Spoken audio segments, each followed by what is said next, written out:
Hello and welcome to the discourse Understanding Polarization of Caste and Communal Identities, a conversation with Dilip Menon, organized by South Asia Research Institute for Minorities, SARIM. I'm your host, Rimsha Shahid, Research Analyst at SARIM, and today we have a renowned guest, Mr. Dilip Menon. He is currently the director at Center for Indian Studies in Africa and Mellon Chair in Indian Studies. Dilip Menon was educated at Delhi, Oxford, and Cambridge. He is a historian of ideas and his research focuses on oceanic histories and epistemologies of the global south. He has worked collaboratively with scholars from Africa, Asia, and Latin America to develop a conceptual vocabulary for the social sciences from traditions of intellectuals in these spaces.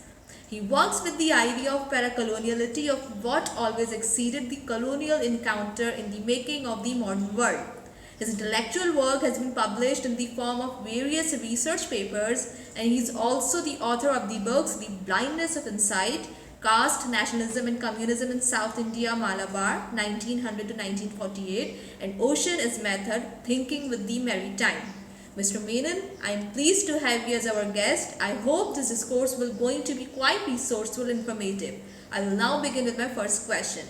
Your writing, Changing Theory, Thinking Concepts from the Global South highlight that Global South is bearing the wound of former colonization, consequently leading to the loss of ways of thinking, imagining and living. Kindly elaborate this idea. Thank you, Rimsha, for having me on your show and allowing me to reach a larger audience. As you know, a lot of my work has been concerned with questions of inequality, the rights of minorities, and so on. And both in Pakistan and in India, we face this problem of the extreme marginalization of certain groups. And this is true all over the world, but coming from where I do, coming from India, I suppose this is South Asia concerns me in particular. But apart from all the economic and sociological marginalization, I think what is fundamental to the ways in which we think in the present world, whether we are students at universities, whether we are academics, researchers, or political activists, is that we tend to look at the realities around us, but we don't work with the sound reality comes to us from elsewhere. This was pointed out very early on, even as early as the first decade of the 20th century by Rabindranath Tagore when he did his lectures on nationalism. And he said, we cannot afford to write our histories with histories that come from elsewhere. And that is indeed the very structure of our education. So that when we think about just the last 300 years developed in Europe, most of our academics are concerned with actually locating themselves within an intellectual space that has its origin in and receives sanction from Europe and America. Now, all of this is not to say that this knowledge must be set aside. So I think the fundamental idea is what the Latin American feminist Maria Lugones called the colonial wound, right? That we are wounded beings in the sense of having access to something called independence, the achievement of something called democracy. But at the same time, when we begin to think with our societies and think with the problems of our societies, we still haven't developed an indigenous vocabulary. Part of the problem, of course, arises from the fact that a lot of our education is in English. If it is not in English, English is the aspirational language. So regardless of whether we study in Urdu or Punjabi or Malayalam or Hindi, there is a way in which English becomes the dominant spectral presence in our imagination, that to think, read, and write in English is our aspiration. So we don't look to concepts that circulate around us, concepts relating to who we are, concepts relating to how we relate to one another, concepts relating to how we relate not only to humans, but to non-humans and God, the multiple relations that make up who we are as humans. So I think this is the problem that I sought to address in the book, that it is time for us to think, why is it that we live in particular spaces but ignore the thought of those spaces?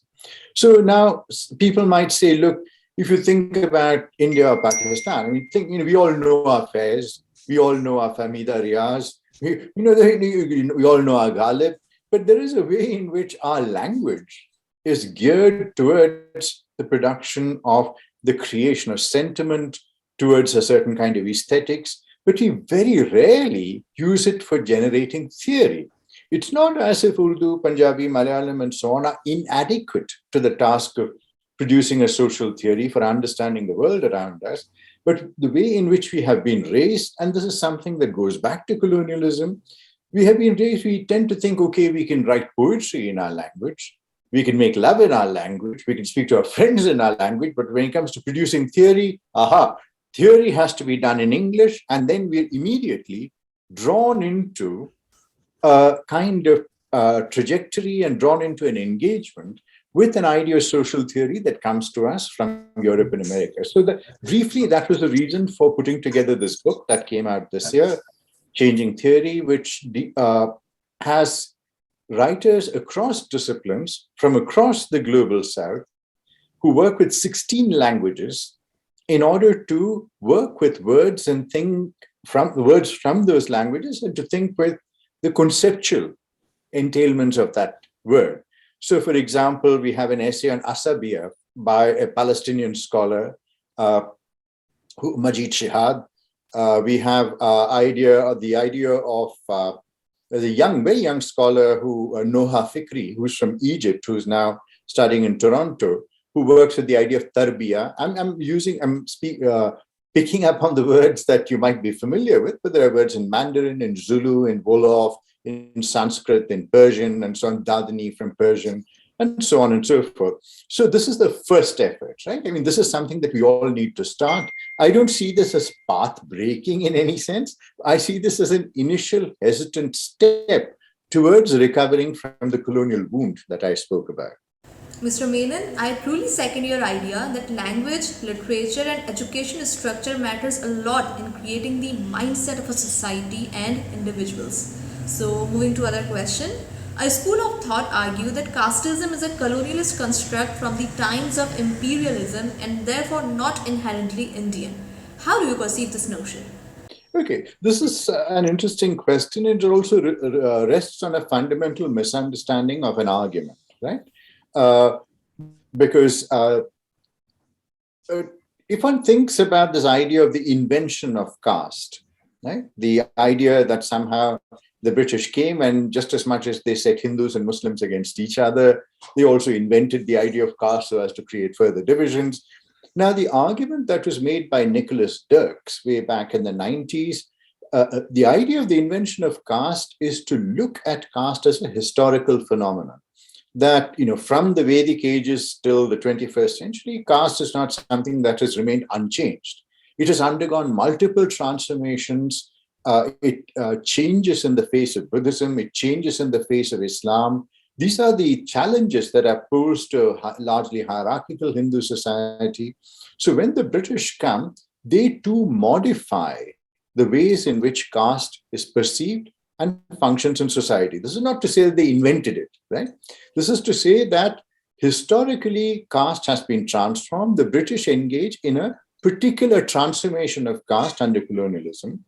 And the ways in which it gets transformed are, for one, if you think about land revenue settlements, right? In large parts of India and in Pakistan as well, land is controlled and owned by a few groups of people who exercise absolute authority, right, over the people who work on their land. A lot of the land revenue settlements of the British were intended to produce stable agricultural settlements, right, where they would be assured both of law and order as well as a steady revenue. So the idea of the caste hierarchy comes to be strengthened because in many instances, the owners of the land and the arbiters of land revenue tended to come from the upper castes. The Dalits and others were the agricultural laborers. This was a system that suited the British. Right? Even if there had been multiple fluidity earlier, I mean, if you think about the work of the great historian Irfan Habib on the agrarian system of Mughal India, There's a lovely sentence in that. He says, where peasants voted with their feet. So if you were working for a landlord and you were oppressed, you found that there were ways in which your access to land was controlled, you just voted with your feet and went elsewhere. With the British settlements, the land revenue settlements, what happens is a fixing of people on land, a distrust of people who move. So groups like the Banjaras and so on, the moving pastoralist groups and the moving trading groups are treated with great suspicion.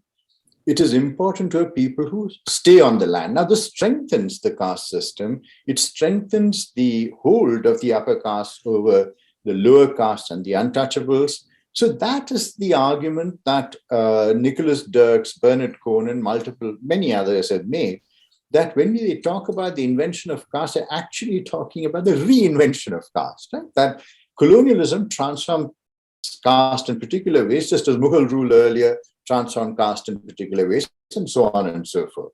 To understand caste is not something that, like Bhagwan ka diya hua, that is something that actually has been changing, and the British institute a particular kind of change. I believe it's basically a social construct, and as you already said, that a certain group of people enjoying authority or power, and in the contemporary world, we can witness this kind of practice everywhere. So the next question is related to this. An excerpt from your paper, Is Hierarchy the Same as Inequality? Says, the question of liberation itself comes to be questioned when it is seen that democracy does not liberate people from hierarchy but inserts them into newer ones. So can we say that the democracy is not an appropriate form of government for South Asian countries, or the countries itself failed in attaining a pure democratic setup? And if yes, what are the reasons? Now, this question is a very extremely complex one, and we can probably have a series of lectures devoted to this. So there are three things in this. There's three parts to this question, each of which requires unpacking. The first is this question of, is hierarchy the same as equality, right? As inequality? Now, one of the problems with talking about inequality all the time is that it's, as this anthropologist Joel Robbins said, it's a kind of half of a concept, right? Inequality. Because where, except in our utopian imaginations, is absolute equality to be found? Absolute equality is to be found nowhere in this earth that we live in, right? There is no country which is characterized. So what does it mean to constantly speak about equality and inequality when we only have inequality? And this is the entire corpus of work that Thomas Piketty has done recently. The second part of it is that we live with hierarchy, right? And hierarchy is not the same as inequality. Hierarchy is a way of arranging and of dealing with inequality, because if you think about the home, the relation between the father and the mother, the relation between the father, mother, and children, there are certain kinds of gender and age hierarchies which are in operation.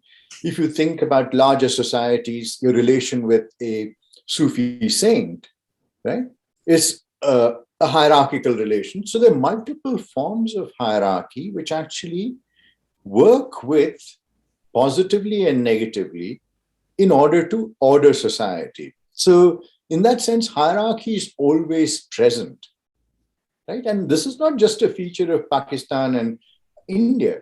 You think about the US calls itself a democracy, but it's a racial democracy, right? So what you have is what the French sociologist Louis Dumont called shamefaced hierarchy, right? So it's a country that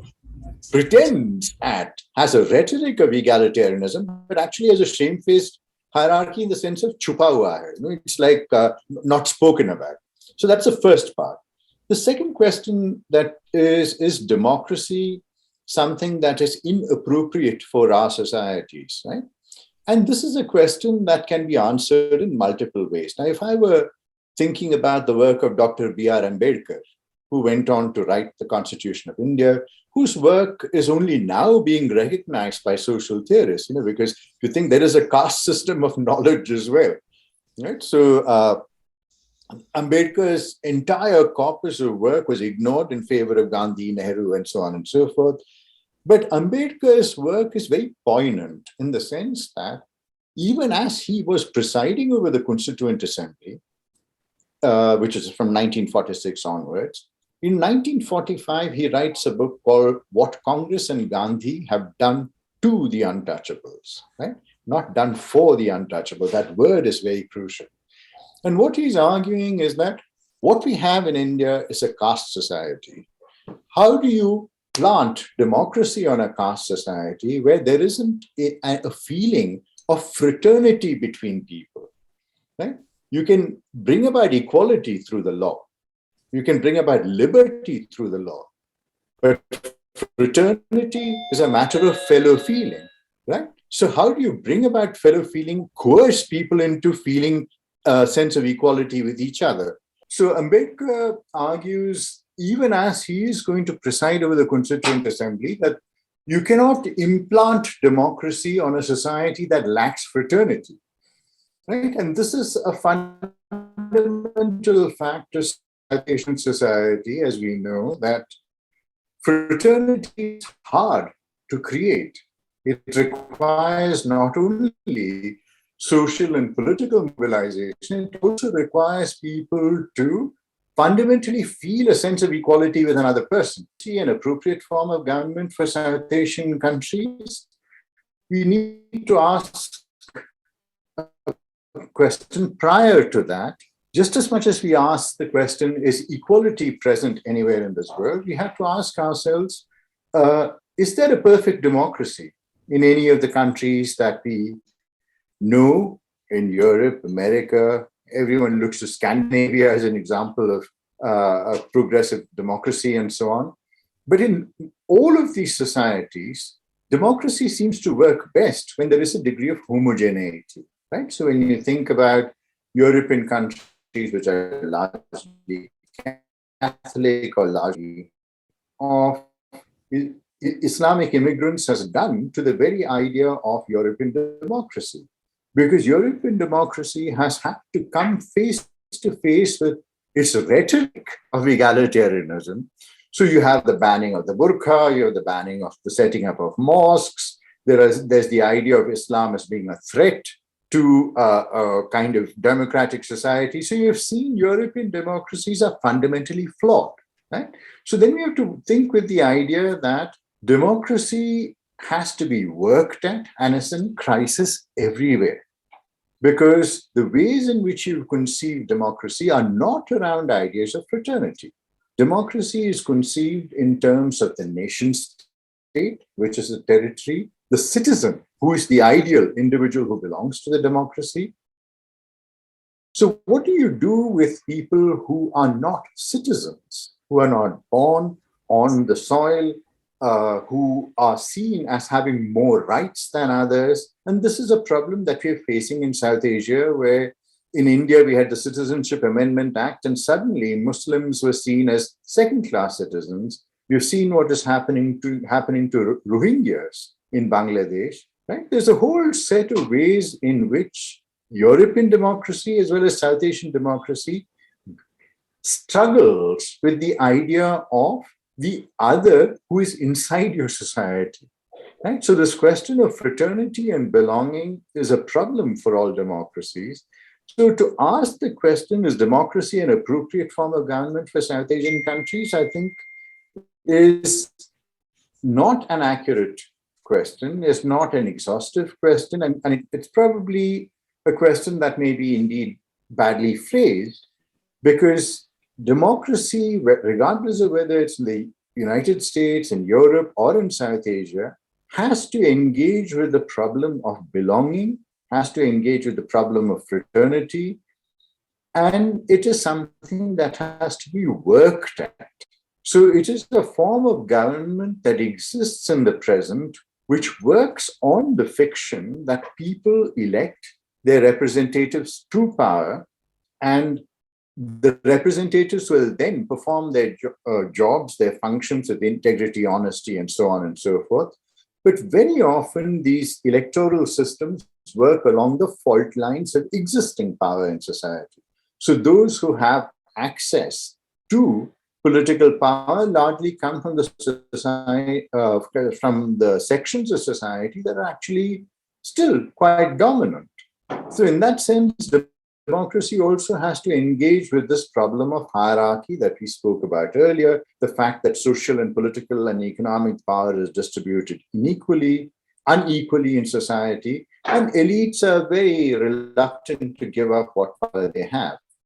So that's a long answer to the questions that you posed, but I'll stop here. There's a question that popped up with relevance to your answer, that an idea was presented by J.S. Mill, who opined that democracy is not an appropriate form of government for developing countries, as it demands rationality and literate people, and developing countries lacks both. What is your opinion over it? I think, John Stuart Mill writes from within the heart of empire, premised on a racism and a notion of civilizational hierarchy and a complete non-cognizance of the hierarchies within and the ignorance within the society that he's writing about. So he's writing at the height of, from within the belly of the empire. So I don't think his opinion needs to be taken very seriously, because if you think about the fact that it was under the rhetoric of egalitarianism and of democracy that people all over the world were subordinated, subjected to violence, and new hierarchies were instituted, right? And that empire has left a trail of devastation in its wake, also in terms of the sheer aspiration to equality. And even after the end of empire, if you think about the ways in which what we call post-colonial politics has played out, the assassination of Patrice Lumumba in Congo, the removal of Mossadegh's elected government in 1953, and the replacement by the Shah of Iran. So you replace a democracy with a monarchy. This is something that's done by the Central Intelligence Agency, the disruption of democracies, the fact that both our polities in India and Pakistan have been interfered with, right? Through the operations of international politics and international economics, through structural adjustment.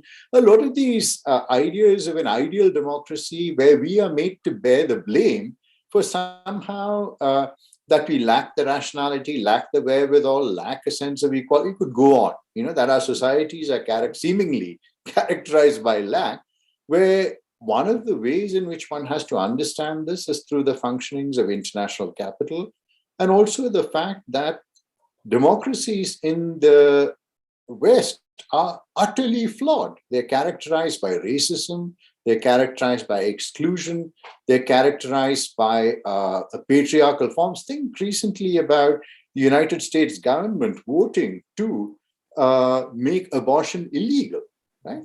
And you would think that it is a fundamental right over a woman's body that is being denied there.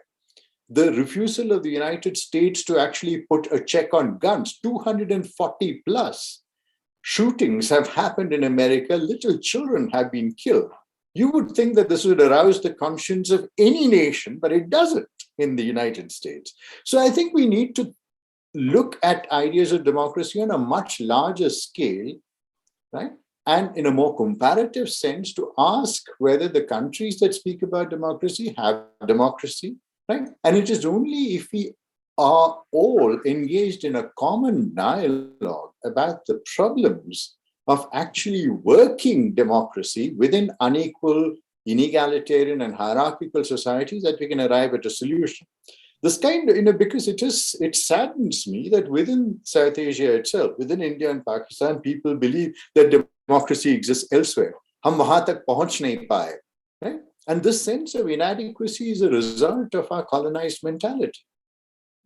And we need to understand this. So John Stuart Mill, as a thinker on democracy, is somebody I would not take seriously. And there have been increasingly a lot of critiques of the very idea of liberalism, even among political scientists and political theorists in the West. So that's, again, a long answer to a short question, but you'll realize that most of the discussion that we are having is also in some sense being filtered through and continuing colonial lens of perceiving societies. As you've discussed about fraternity in your previous answer, my next question is somehow related to the very idea. Like as you have discussed in your book, Caste, Nationalism and Communism in South India, that in South India, common worship and festivals at temples are seen as performing an integrative role by mediating between caste and creating a space for the redistribution of ritual resources. However, in South Asian countries, the socio-economic condition of lower caste is exploited due to deeply rooted caste and class structure. How South India has easily adopted the idea of religious community and why this idea has become an insurmountable goal for other countries. I think, Rimsha, I mean, what I made was a particular argument with regard to a particular space in Kerala at a particular time. So I don't think I was proposing a set of general propositions about the functioning of religious community and the imagining of equality. So if you go back to the book, what I was trying there to show was that there were many forms of community that existed which tried to mitigate hierarchy, right, in society, mitigate inequality. So I looked at forms of religious worship, in particular shrines, at particular temples and so on, around the occasion of religious festivals. Or if you think about, the gatherings before a dargah, right, or, where you have Hindus, Muslims, everybody coming, but these are all temporary, right? These are temporary affinities, right? You enter that space and you surrender to an idea of an equality of the human before God that exists within that space, but it's not something that you might carry on into your everyday life, right? And so in that sense, religious community, like many other forms of community, is transient, it's conjunctural, it's contextual, it's contingent, it's temporally bound. One could go on, right? The qualifications are many for that kind of idea. But what I would like to do with the question that you've asked me is that given the fact that we live in societies which are characterized by inequality and our failure to recognize the human in another human, right? This is the problem that we face, which is a fundamental problem. That the spaces of religion seem to offer the possibility of another kind of relation with humans. So which explains the popularity of religious festivals, the popularity of a form like the Qawwali, which think about the Coke studio, which has united India and Pakistan in fundamental ways, right, at the level of the imagination. Right? That there are spaces that people seek, which are aspirational spaces, the utopian spaces.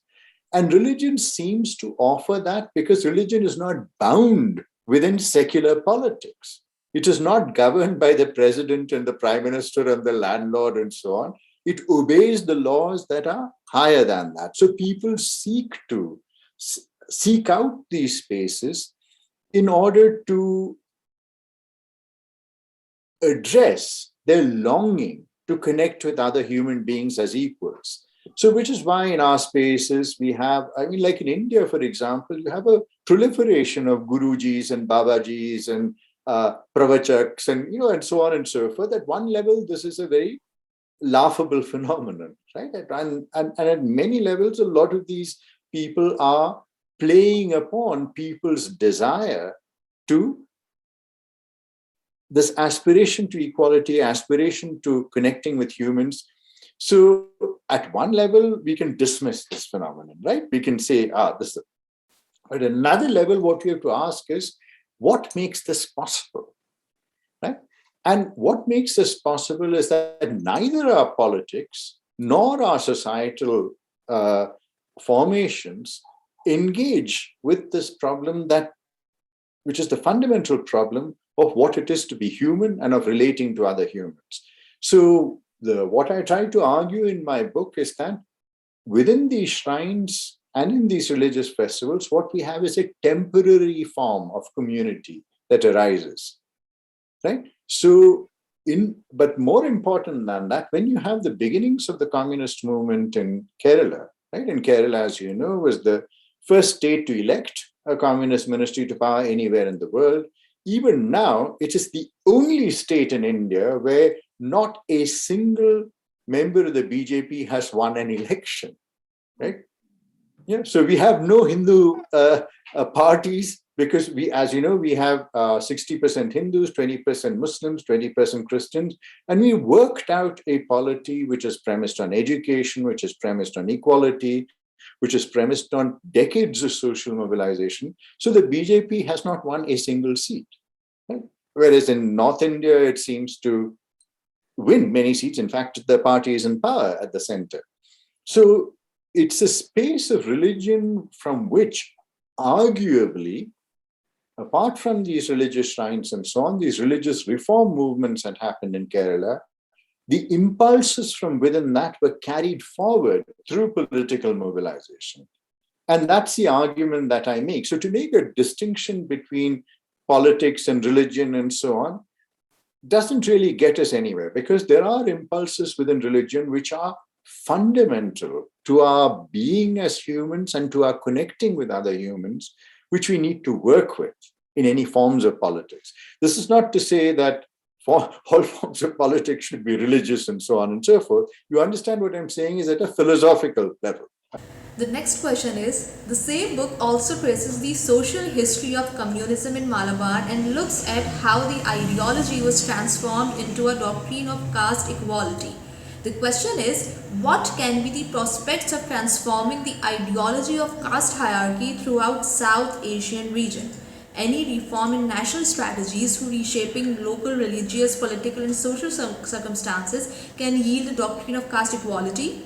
See, this is a long, hard road, right? So if you think about the fundamental distinction between North India and Southern India, or between the state of Uttar Pradesh, which is the most populous state in India, and Kerala, right, you can see that there is the fundamental fault lines are a distinction in levels of education, in levels of access to public resources, in questions of human dignity. Right? One of the fundamental things that happened in southern India from the late 19th century onwards, and you must remember that southern India is open to the ocean.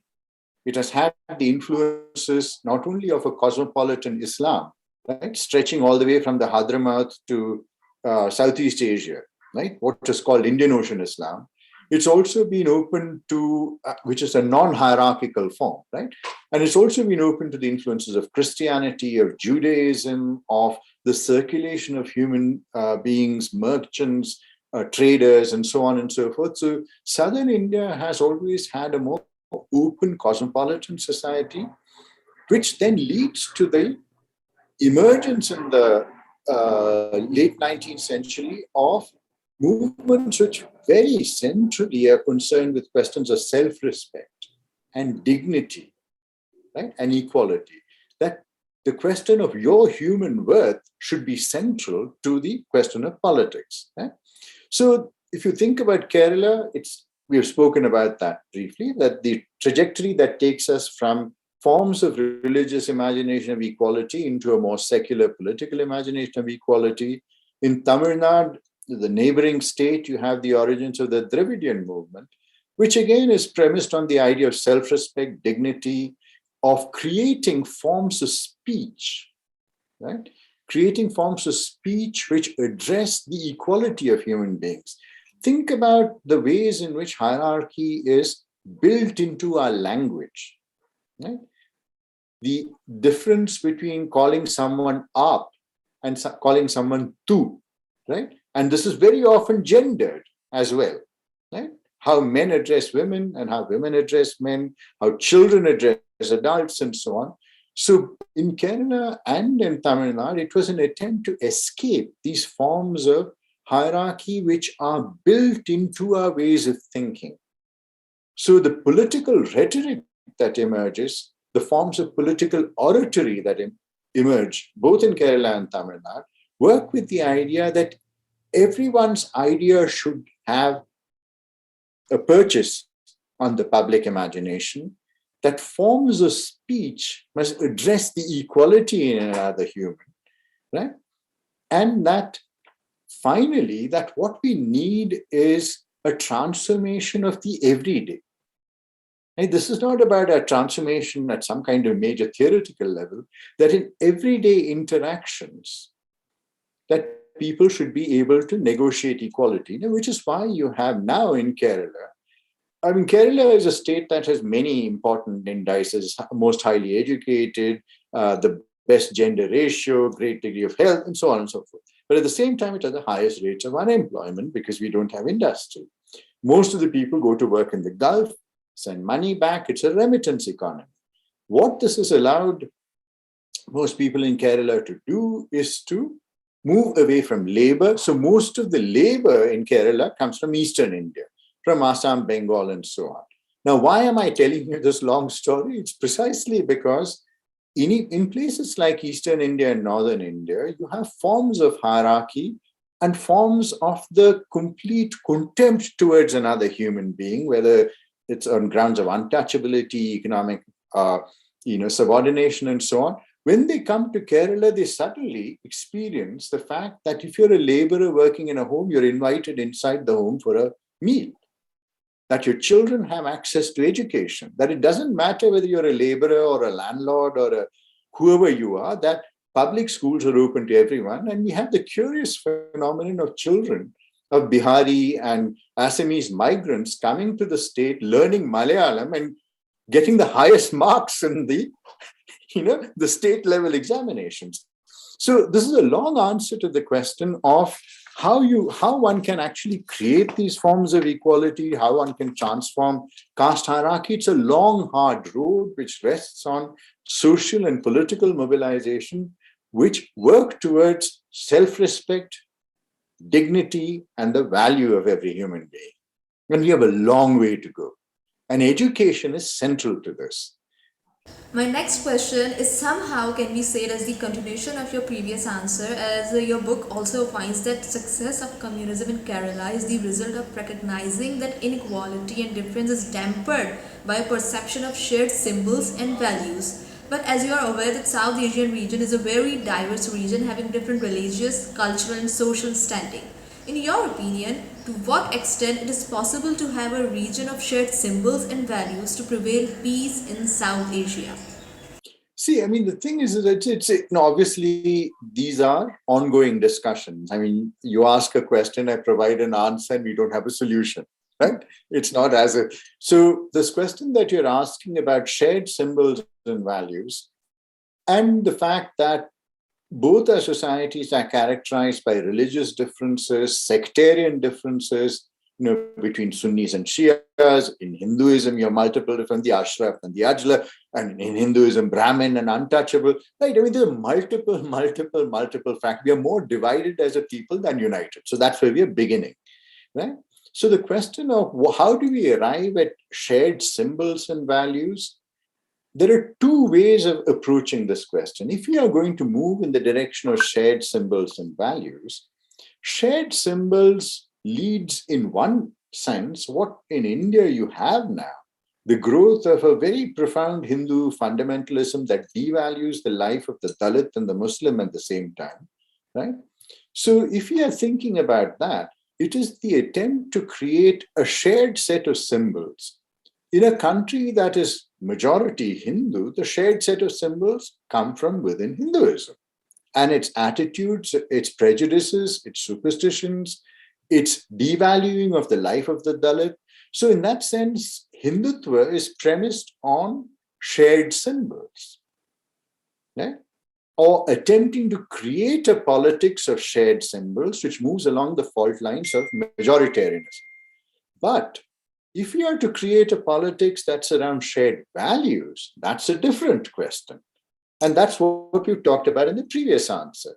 What can we create around shared? Each of us wants to be respected as a human being, be given the dignity of a human being, and to be able to lead our life without the contempt of others.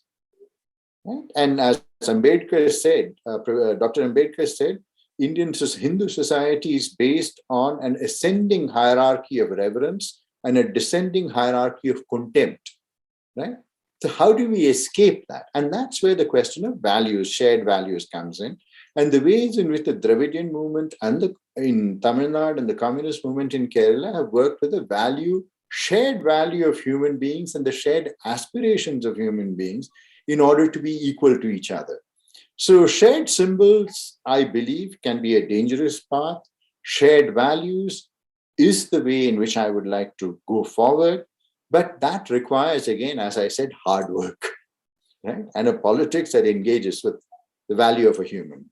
The next question is, via social media networking platforms, hate discourse is continuously promoting victimization of lower caste people and other religious minorities.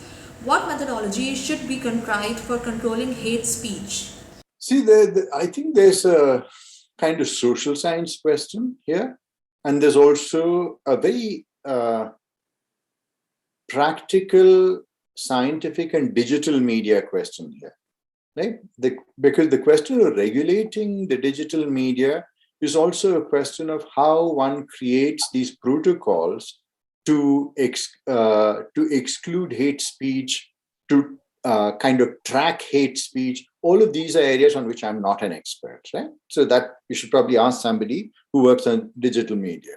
But if you're thinking about it as a social scientist, it's very clear to us that in our society, to think about all the things that we've been speaking along, it's very clear to us that we need to have a fundamental sense of respect in society towards people of all different religions, communities, genders, sexual preferences, etc., etc.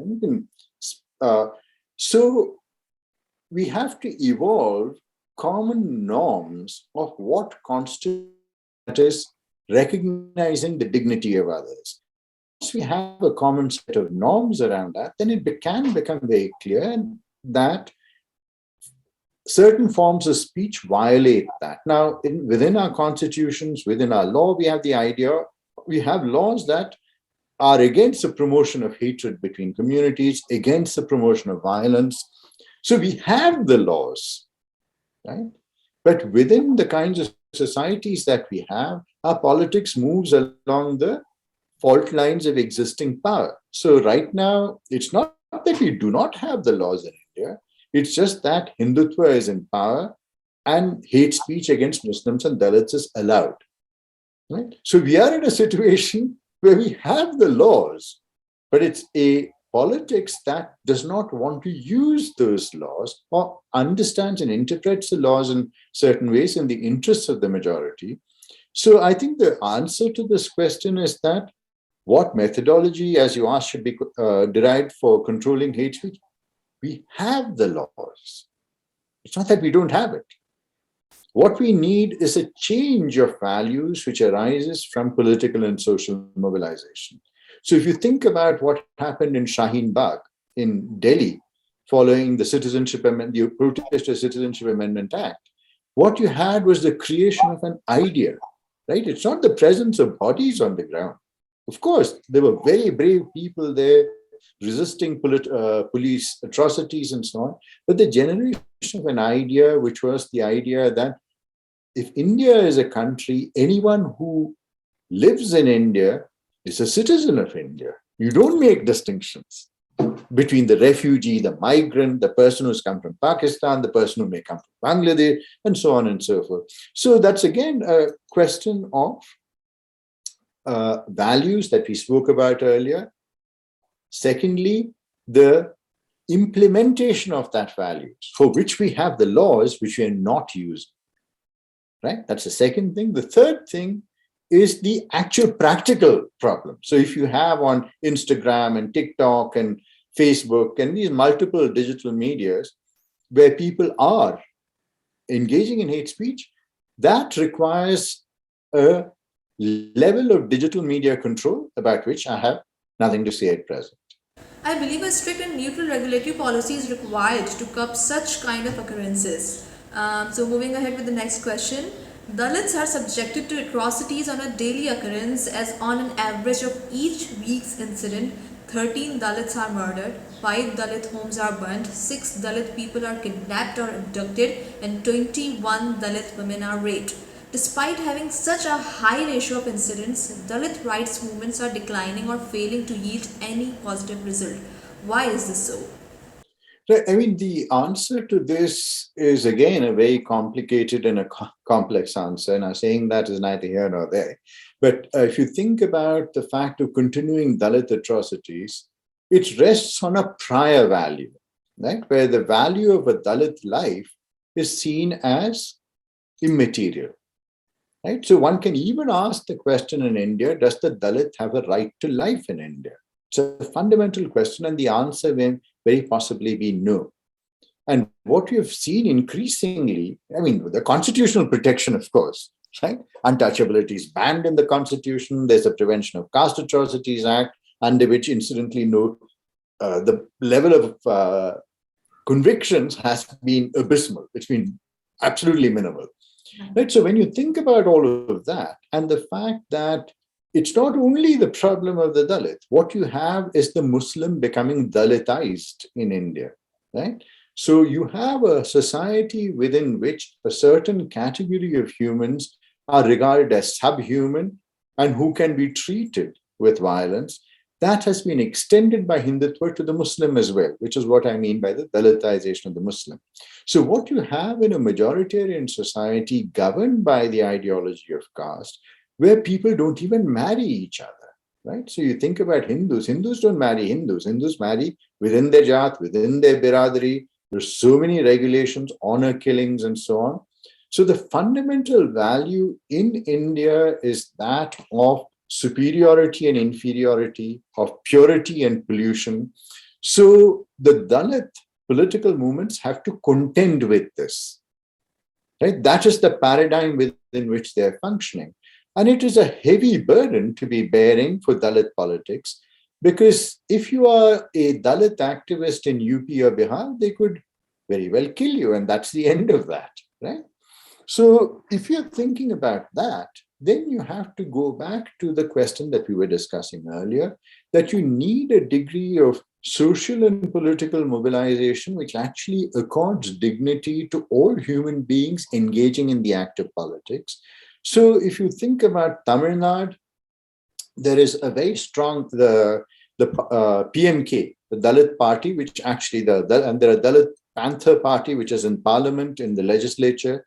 So Dalit movement is very successful, even as there are continuing Dalit atrocities, right, in Tamil Nadu.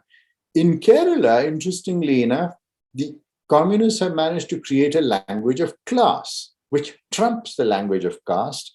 So the idea of a Dalit movement is already has its legs cut off from under it by arguing that, look, it is economic subordination which is more important than social subordination.